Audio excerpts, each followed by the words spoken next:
تعالوا النهاردة بقى نعمل مع بعض شيش طاووق، بس هنعمله في صينية مش في الاسياخ. هيطلع معاه صوص تحفة وجوسي كده زي ما انتي شايفة، احلى 100 مرة من اللي بيتعمل في الاسياخ. هنعمله بطريقة سهلة قوي، مش هياخد منك وقفة 10 دقايق. يلا بقى نبدأ مع بعض، بس يا ريت قبل ما ابدأ ما تنسوش تعملوا لي لايك وسبسكرايب، ولو عملتي شير يبقى كتر خيرك.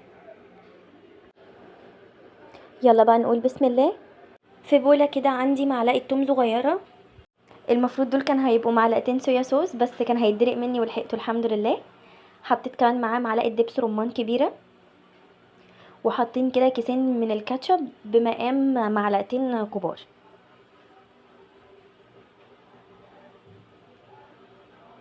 هحط عليهم كمان معلقه صلصه صغيره،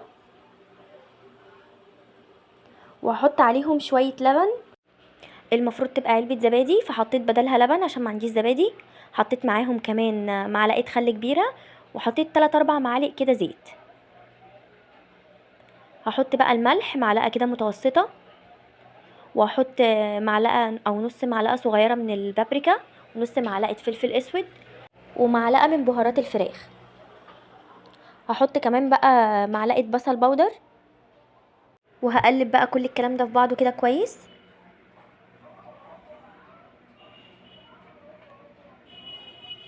عندي انا هنا بقى نص كيلو من صدور الفراخ، ممكن تعملوها بالصدور وممكن بالوراك. فهقطع كده الصدور مكعبات مكعبات كده متوسطه.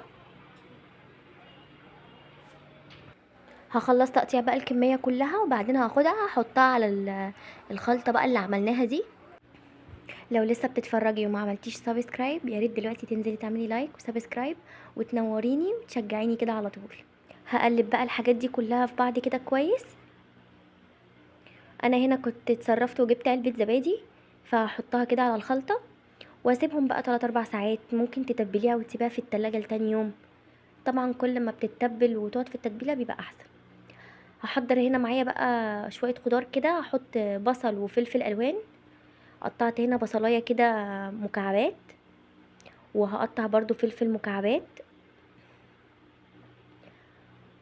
المفروض احط اخضر واصفر واحمر، فالاخضر هقطعه كده مكعبات، وما كانش عندي فلفل احمر واصفر غير متقطع حتت صغيره، فهحطه عادي مش هيفرق، عشان احنا مش هنعملها في الاسياخ، ده احنا في الصينيه فكله على بعض مش هيفرق يعني. لو كنا نعمله في الاسياخ يبقى لازم كله يبقى مكعبات. اهو انا بفرزه كده، بقطعه حتت صغيره واشيله في الفريزر، لما بحتاج بطلع.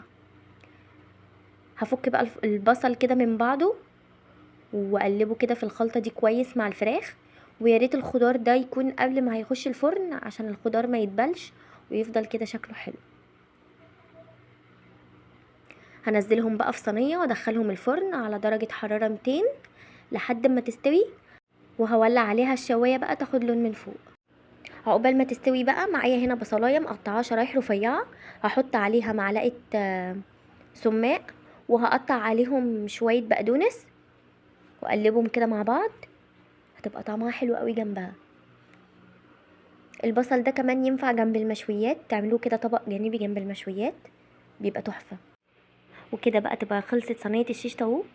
بصوا شكلها تحفه. عملت كده جنبها شويه رز بسمتي، هسيب لكم طريقته تحت في الكومنتات. حمرت كمان كده شويه بطاطس. انا بقى هاكلها في عيش كده ابيض. هحط كده بقى شويه من الفراخ وعليهم شويه من الخضار البصل والفلفل، وهنحط كمان شويه من الصوص، واحط البصل اللي عملناه بالسماق والبقدونس، وكم واحدة بطاطس كده. نحط بقى على البطاطس شوية صوص كده من صوص الفراخ ده، وكلوا احلى سندوتش مش هتشبعوا منها. بجد لازم تجربوها بالطريقة دي. جربوها بقى وقولوا لي رأيكم، ولو عجبتكم ما تنسوش تعملوا لي لايك وسبسكرايب. باي.